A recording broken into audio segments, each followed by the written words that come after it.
याद लतीफ़ पलेजो साहब अपने लोगों के साथ शाहराह मतलब सुपर हाईवे के पास बैठ जाते हैं, हैदराबाद के पास बैठ जाते हैं, बदीन पे सब जगह, और वो सिंध हुकूमत तो कहते हैं हम तो सब बंद कर देंगे, चलो ये मुआहदा ख़त्म करो। फिर करना पड़ेगा। सूरत में क्या होगा? फिर सिंध हुकूमत वहाँ पे मुआहदा करके आएगी हम आपके साथ हैं और ये हमने जमात इस्लामी से मुआहदा किया है, ये ख़त्म करते हैं। जो इख्तियार कराची के लिए होगा वही घोटकी के लिए होगा, वही इख्तियार लाड़काने के लिए होगा, वही सक्कर के लिए होगा, वही हैदराबाद के लिए होगा, वो हर जगह के लिए होगा। सबसे पहली बात होती है कि एक तहजीब याफ्ता कौम की जो डिमांड होती है वो आइन के पस मंज़र में होती है। मतलब बदनाम ये कहा जाता है कि आप जनाब पीपल्स पार्टी बहुत ज़्यादा तनकीद करते हैं।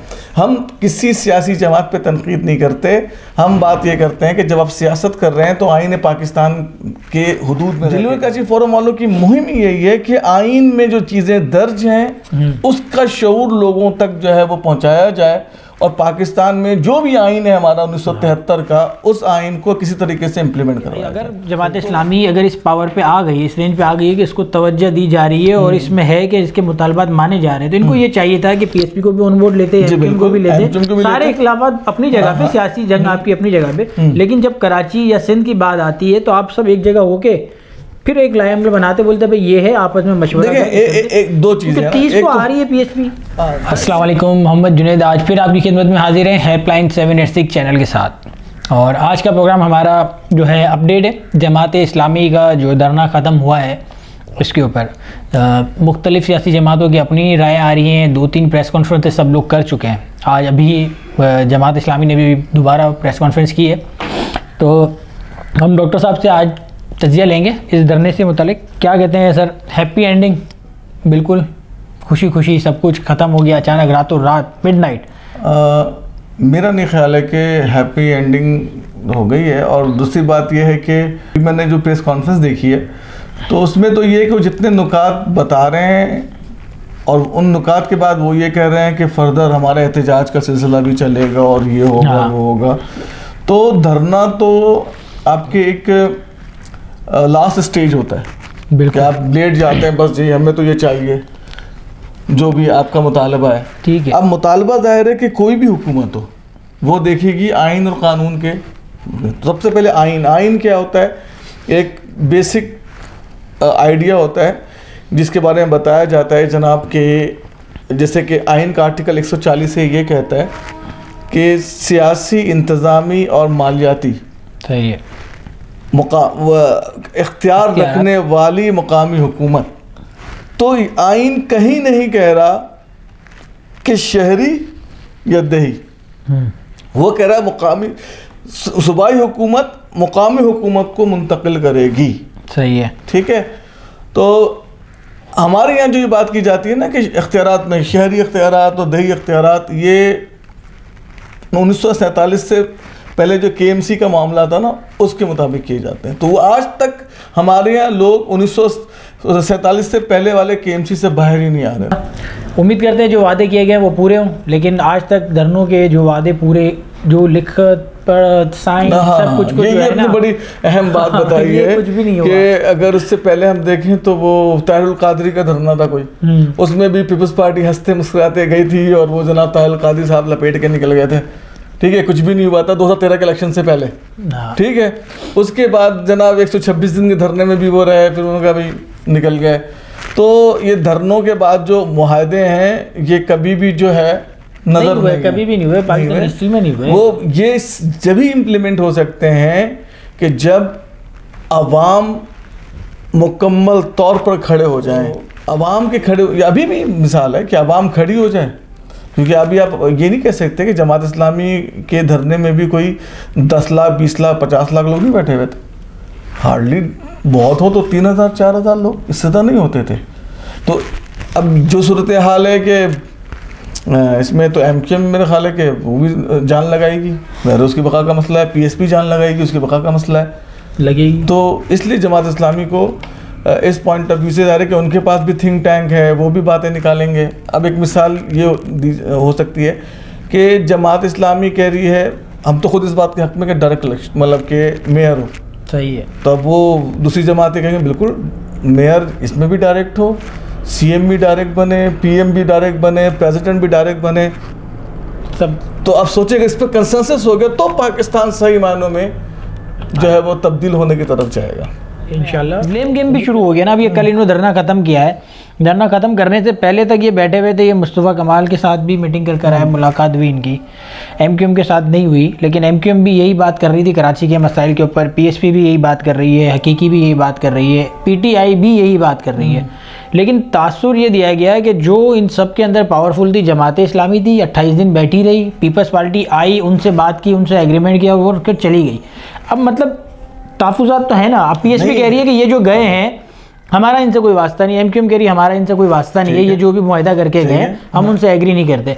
अब ये कुछ मामला इन्होंने हल करवा लिया। अब कल अगर PSP बैठ जाती है, मुत्तहदा एक साथ बैठ जाते हैं, तो क्या फिर कल वो अपने भी अलग से मुतालबात बनवाएंगे? यही तो इशू है ना कि मतलब जब हर जो आदमी पावर में आके बैठेगा, एक्सरसाइज नहीं करवाएंगे तो भाई अब फर्ज करें कि जैसे मिसाल है कॉन्फ्लिक्ट की बात है, बिल्कुल आपने बहुत जबरदस्त सवाल किया जुनैद भाई। अभी JS हिंद मिसाल है जो कहा जाता है, JS हिंद के जैसे अयाद लतीफ पलीजो साहब कहते हैं हम तो वो देंगे ही नहीं जो 2001 के अंदर था। अब वहाँ अयाद लतीफ पलीजो साहब अपने लोगों के साथ शारे मतलब सुपर हाईवे के पास बैठ जाते हैं, हैदराबाद के पास बैठ जाते हैं, बदीन पे सब जगह, और वो सिंध हुकूमत तो कहते हैं हम तो सब बंद कर देंगे, चलो ये मुआहदा ख़त्म करो। फिर करना तो सूरत में क्या होगा?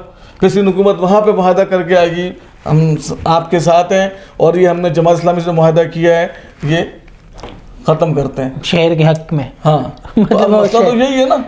मतलब यही हफीज अगर आप ऐसे मुआहदे करेंगे तो फिर तो आप स्टेट को सिंध हुकूमत अपनी मर्जी से चला रही है, आइन और कानून पे नहीं चला रही। मकसद ये था मेरा सवाल का भी कि अगर जमात इस्लामी अगर इस पावर पे आ गई, इस रेंज पे आ गई है कि इसको तवज्जो दी जा रही है और इसमें है कि इसके मुतालबात माने जा रहे हैं, तो इनको ये चाहिए था कि PSP को भी ऑन बोर्ड लेते, MQM को भी लेते, सारे इख्लाफात अपनी जगह पे, सियासी जंग आपकी अपनी जगह पे, लेकिन जब कराची या सिंध की बात आती है तो आप सब एक जगह होके फिर एक लाइमलाइट बनाते, बोलते भाई ये है, आपस में मशवरा। देखिए एक दो चीजें 30 को आ रही है PSP।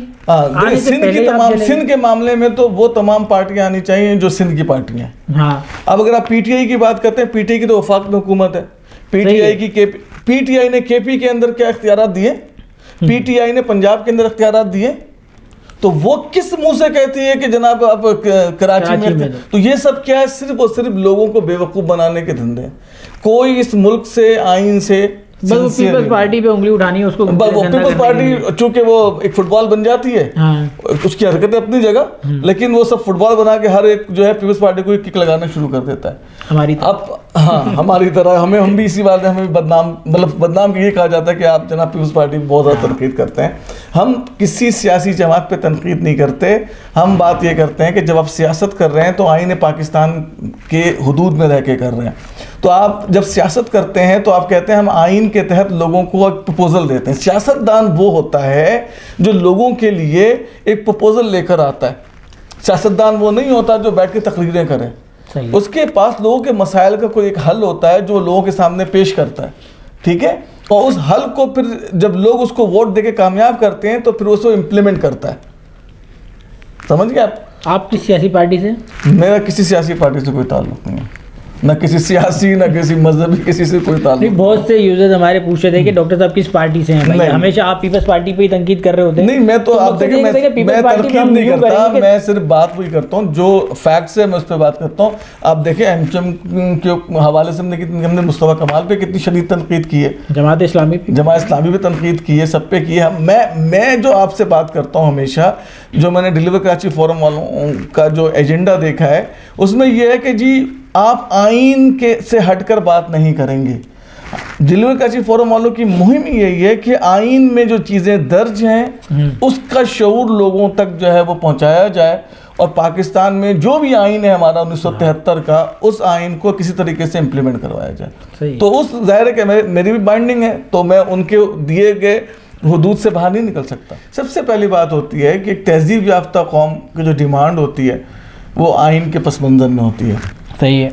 अच्छा, अब फर्ज करें कि आइन में भी तब्दीली का असल इख्तियार जो है वो आवाम को ही होता है, लेकिन पाकिस्तान में यही है कि लोटा क्रेसी और ब्रीफ केस के ज़रिए जो है आइन में रद्द-बदल कर दिया जाता है।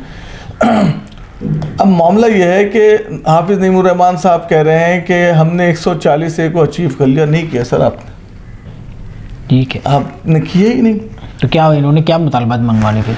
देखिए ये जो बात कर रहे हैं अब्बासी अस्पताल, ये बात कर रहे हैं KMC के स्कूल, ग्राउंड, सब ठीक है, ये KMC के स्कूल की बात कर रहे हैं, या KMC के मातहत जो चीज़ें उनकी बात कर रहे हैं, KDA की बात कर रहे हैं कि अभी वो सिंध हुकूमत इस पर नहीं मान रही, सिंध बिल्डिंग के तो अथॉरिटी पे कह रहे हैं नहीं मान रही। यानी कि जो सबसे ज़्यादा रेवेन्यू जनरेट करते हैं शहर के लिए, हाँ, उस पर तो बात ही नहीं हो रही। तो हॉस्पिटल आप अगर ले भी लेंगे तो आप उसको चलाएंगे कैसे? फंड लेने के लिए तो आपको फिर सिंध गवर्नमेंट के पास ही जाना है ना। लेकिन अच्छा, अब वो बात है कि ठीक है, ये इस बात से मुत्तफिक हूँ कि MQM ने वफाकी हुकूमत के साथ मिलकर मरदमशुमारी के मामले में कॉम्प्रोमाइज़ किया, सही है, ठीक है, और इस बात से भी मैं मुत्तफिक हूँ कि MQM ने जो है वही कुछ किया अपने वोटर्स के साथ जो पाकिस्तान की हर सियासी पार्टी करती चली आ रही है। ठीक है जी, कोटा सिस्टम पे भी MQM बैक पे गई, सब चीज़ें XYZ। ज़रा कोटा सिस्टम जो है वो वफाक से ख़त्म हो सकता है, सूबों से नहीं हो सकता, वफाकी कानून है। तो मामला ये है कि जनाब जो दूसरे मसाइल हैं, यानी कि सियासी, इंतज़ामी और मालियाती, हाफिज़ नईम साहब जो हैं 140A के तहत जो है वो कामयाब हुए हैं कि नहीं, इसको असेस करने की ज़रूरत है। अब जुनेद भाई, अब इसको ये देखें, एक मिसाल जो हम सेट करते हैं 2001 का कानून, उस कानून के अंदर हमें इख्तियारात नज़र आते हैं, दो इख्तियार तो बिलखुसूस सियासी, इंतज़ामी और मालियाती के अंदर जो है वो थोड़ा बहुत वो भी एक्सरसाइज किया गया था। अच्छा, अब वो मालियाती का जो मामला है वो ये है, असल जो मालियाती का इशू होता है वो ये है कि जो इलाका जहाँ रेवेन्यू जनरेट करेगा उस रेवेन्यू पे उसका परसेंटेज शेयर जो है वो ज़्यादा होगा। और इसमें एक मिसाल है कि जनाब व्हीकल टैक्स की बात है, ये हमने उठाई, यानी कि अगर आप देखें कि डिलीवर कराची फोरम वाले जो हैं, इन लोगों ने सबसे पहले के मकामी हुकूमत के इख्तियारात के हवाले से आवाज़ उठाई, कैंपेन रन की, और ये 4 सालों से ये कर रहे हैं। और अब जाके यहाँ पर पॉलिटिकल साइड पर इसको अडॉप्ट किया गया, वरना इससे पहले कभी हिस्ट्री में मकामी हुकूमत के लिए आवाज़ किसी ने बुलंद नहीं की एक प्रॉपर वे में। ठीक है, जमात इस्लामी को एटलीस्ट कम से कम मैं ये तो क्रेडिट दूंगा कि उन्होंने एक धरना दिया, वो अचीवमेंट वो एक दीगर मसला है, दे रहा है, दुरुस्त है, हाँ वो दीगर मसला है कि उन्होंने एक धरना तो दिया। ठीक है, अब जो मामला है कि जितने भी इदारे हैं जो तरक्याती मामलात को देखते हैं, देखें एक घर में किन 3 चीज़ों की बुनियादी ज़रूरत है, जो हेड होता है उसको ज़रूरत होती है। नंबर 1 कि घर का जो हेड है वो फैसला करने में आज़ाद हो, मतलब एग्जीक्यूट करता है फैसला, वो तो मुशावरत घर वालों से होती है ना। सही है, अगर वो खुद से हर फैसले करेगा और नीचे घर वाले उसको ऑन नहीं करेंगे तो फिर उस घर में तबाही आती है। तो वो फैसला बुनियादी तौर पे एग्जीक्यूट करवाता है, सबको उसके ऊपर ला कर कहता है सबने अमल करना है, ये होता है। उसके बाद इंतज़ामी ये है कि जब फैसला तय हो गया घर के अंदर, एक पॉलिसी मेकिंग हो गई, मनसूबाबंदी हो गई, तो उसके मामलात जो जिम्मेदारियां हैं जो घर के दूसरे फ़र्द हैं उनको तफवीज़ कर दी जाती हैं, उन्हें दे दी जाती हैं, आपका ये काम, जिसको आप ब्यूरोक्रेसी कहते हो। तीसरी चीज़ होती है मालियात। अब घर अच्छा कब चलेगा, इंतज़ाम अच्छा कब चलेगा, जब आपके पास पैसा होगा। सही है, तो जो आपने फार्मूला तय किया घर को चलाने के लिए, तो उसके लिए फ़ंड भी तो चाहिए। तो फ़ंड कैसे जनरेट होगा कि भाई आप इतना कमाएंगे, आप इतना कमाएंगे, आप यूँ करेंगे, तो वो सब एक जगह जमा करके जो है हम फिर इसको खर्च करेंगे। तो वो मालियाती इख्तियारात तो जनाब मिल ही नहीं रहे ना इसमें। तो इसलिए हाफिज़ नईम साहब का ये कहना है कि 140 से, सर अभी तक 140 से आपके मुआहदे में एक्सरसाइज ही नहीं हुई है। और उसकी सबसे बुनियादी वजह यह है कि अगर आप 140 से की बात करते हैं तो आप मकामी हुकूमत की बात करेंगे, और वो मकामी हुकूमत के अंदर रूरल और अर्बन दोनों ही शामिल हैं। उसमें फ़र्क नहीं है कि ये अर्बन है ये रूरल है, अलग कोई कानून नहीं है।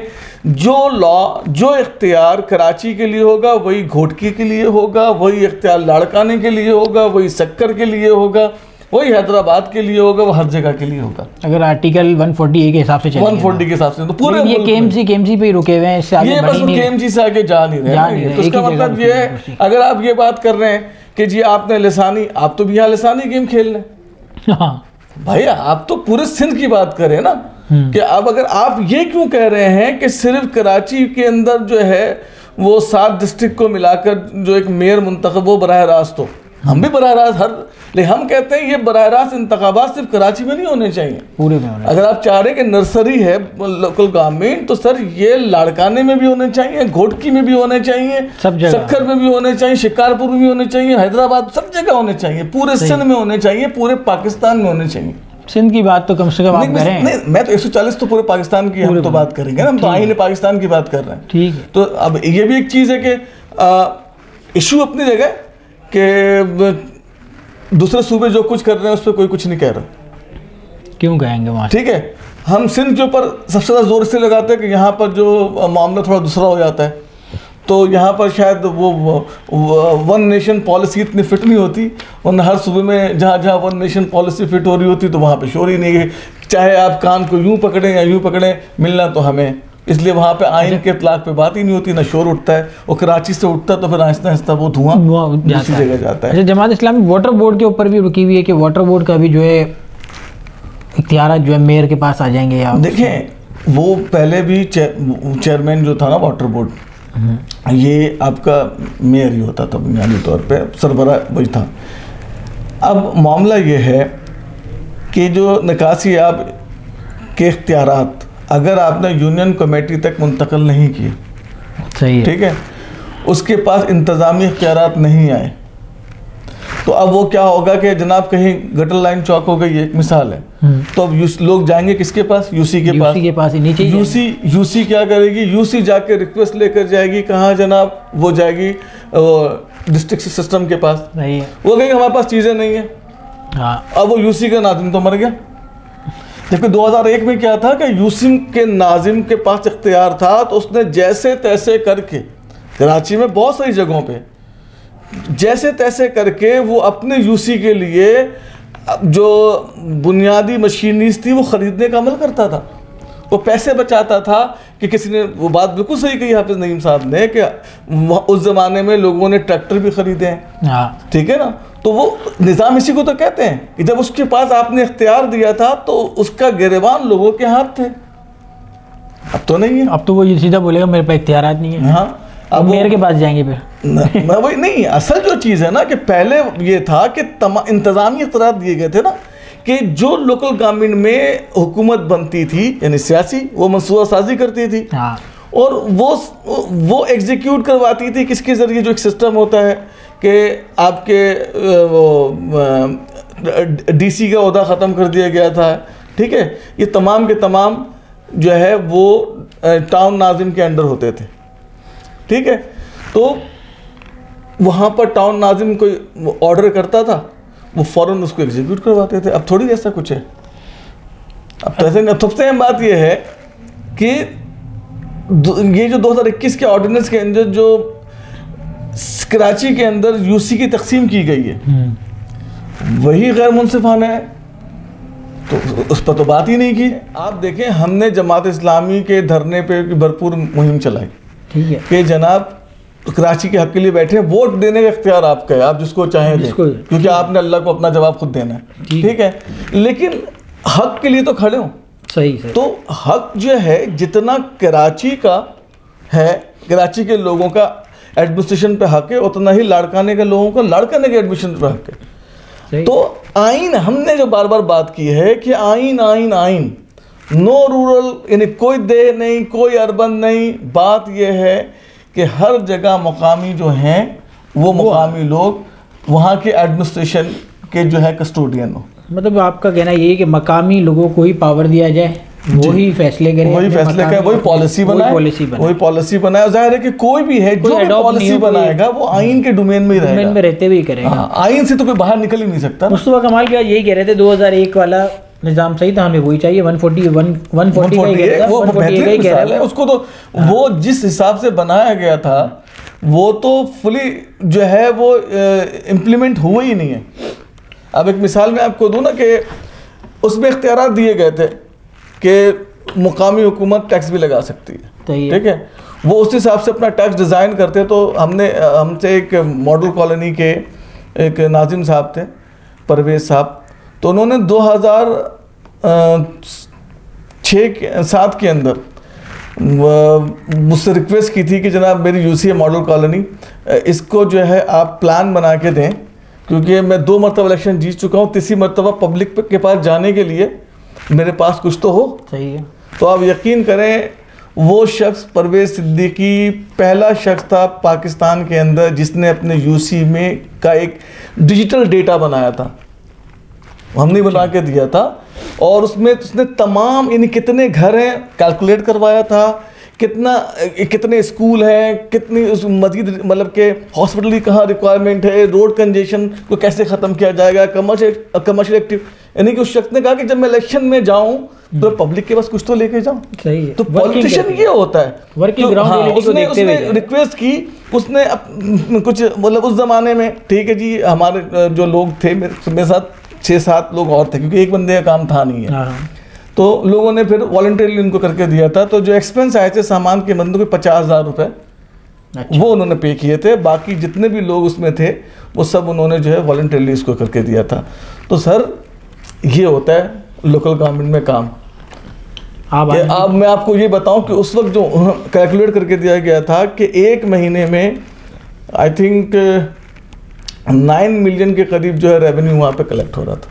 और लग कितना रहता है लागे में? नहीं मतलब जो दिया गया था बना के ना, जो आइन के आर्टिकल 140A के तहत। और उस पर वो साहब कहते हैं कि यार जो रेवेन्यू यहाँ पे हम सिंपल कलेक्ट कर रहे हैं, ये तो हम यहाँ की सड़कें सोने की कर दें। यानी मिसाल के तौर पर महारतन का स्कूल अच्छे हो जाए, हॉस्पिटल्स, हर चीज़ बेहतर हो जाए। तो बाहर मुल्कों में जहाँ लोकल गवर्नमेंट है वहाँ पर जो टैक्स जो आपकी जो चालान होता है ना, चालान, और चालान के पैसे भी वार्ड के पास होते हैं। मतलब तो जिस एरिया से जो चीज़ जी पुलिस का इंतजाम पूरा का पूरा मुकामी होगा, आर्टिकल 140A के। मतलब चालान हो गया, टैक्स हो गया, जो एरिया जितना दे रहा है उसके ऊपर उतना ही खर्च होना चाहिए। इंसाफ तो ये है, इंसाफ तो ये। और आइन में ये बात लिखी हुई आइन के आर्टिकल 37 और 38 के अंदर कि लोगों को जो है वो फैसिलिटीज़ दी जाएंगी, बुनियादी हुकूक के हवाले को डिफ़ाइन किया गया, लेकिन यहाँ कुछ है ही नहीं। तो ये है अलबत्ता ज़रूर कि PTI और सिंध हुकूमत ने ये ज़रूर कर दिया है कि कानून जो आपके मदर पिदर आज़ादी वाले जो कानून होते हैं वो तो सूबों में वफाक में बना दिए गए हैं, लेकिन हुकूक वाले नहीं दिए गए जो वहाँ पे लोगों को हुकूक हासिल है, वो नहीं दिए गए। अब आखिर में आप जमात इस्लामी को क्या कहेंगे? चली गई है अब तो वो। मेरे हिसाब से ये है कि जमात इस्लामी ने नुकसान किया है अपना, और बहुत बड़ा नुकसान किया, क्योंकि कराची के लोग जो हैं, जमात इस्लामी को ख़ुद पता है कि दूसरी जगहों के बनिस्बत बहुत डिफरेंट हैं। और जमात इस्लामी को ये सोचना चाहिए कि चूँकि जो शुरू में उनका एक बैकग्राउंड रहा है, उस हवाले से कराची के लोग उनके ऊपर जो है ज़्यादा तनकीदी निगाह रखते हैं। और यही वजह है कि मतलब जमात इस्लामी 70 के इलेक्शन में एक पॉपुलर जमात थी, लेकिन उसके बाद से नहीं रही। और जमात इस्लामी का जो दावा था कि MQM ने हाईजैक कर लिया है, जब वो दावा 2013 के इलेक्शन में हुआ, जो कि ख़ुद रंजस की निगरानी में हुआ सब कुछ, तो MQM ने तो वाइट वॉश कर दिया था। बिल्कुल ठीक है। तो इसी तरीके से एक NA का इलेक्शन सेंट्रल में ही हुआ था, जिसमें कंवर नबी जीत कर आए थे, तो उसमें भी जो है वो ऑड स्टैंडिंग जब MQM ने वोट लिया था। तो ये कहना MQM की पॉलिसीज़ बिल्कुल गलत रही हैं, मैं तो उससे इत्तफाक करता हूँ, और उन्होंने अपने वोटर्स को ज़बरदस्त धोखा दिया है। लेकिन ये सोचने की बात है कि लोग फिर भी MQM को क्यों वोट देते हैं, जमात ने इसको असेस नहीं किया। लेकिन अब तो फ़र्क है ना। नहीं, अब भी नहीं है, आप इस चीज़ को समझ नहीं रहे। जमात अगर ये स्टेप उठा लेती जो आपने जिक्र किया कि तमाम जो पार्टियां यहाँ पे कराची में, उन सबको बुलाकर अपनी गुजारिशात सामने रखती कि जनाब ये देखें, चूँकि हम कराची की बात कर रहे हैं, हम सिंसियर हैं, आप लोग भी देख लें, ये पूरी कौम देख रही है, कराची की पूरी कौम देख रही है। तो उससे क्या होता है, कौम तो देख रही होती है कि जमात कितनी मुखलिस है। अब उन्होंने ये मुआहदा करने के बाद फिर वो पुरानी रविश पे आ गए कि एमक्यूएम चोर है, एमक्यूएम यूं है, एमक्यूएम यूं है। अब ये इन चीज़ों को नहीं समझ, लोगों को गुस्सा इस बात पे आता है, जिस तरह से पीटीआई की हुकूमत है, वो पूरे 5 साल यही कहती रही 13 से 18 तक के नवाज शरीफ ये, नवाज शरीफ ये, और अभी चौथा साल गुजर रहा है, अभी भी वो यही कह रहे हैं। तो यानी वो कंटेनर पे ही खड़े हैं अभी तक। तो जमात इस्लामी अभी तक यानी कि वो बुग़्ज़ एमक्यूएम में ही मुब्तला है। अरे एमक्यूएम ख़राब थी, सब चीज़ थी, XYZ, आप अच्छे हो, आप अच्छा बन के दिखाओ। तो ये चीज़ जो है ना, मतलब मेरे अपने हिसाब से कि जमात इस्लामी ने जल्दबाजी का मुजाहरा किया है। अब ये देखें कि जितनी चीज़ें हो गई हैं, अगर वाकई ही सिंध हुकूमत एज इट इज़ जैसे वो बातें कर रहे हैं वो चीज़ कर देती है, तो ये एक फिर जमात इस्लामी की अचीवमेंट कहलाएगी बहर क्या।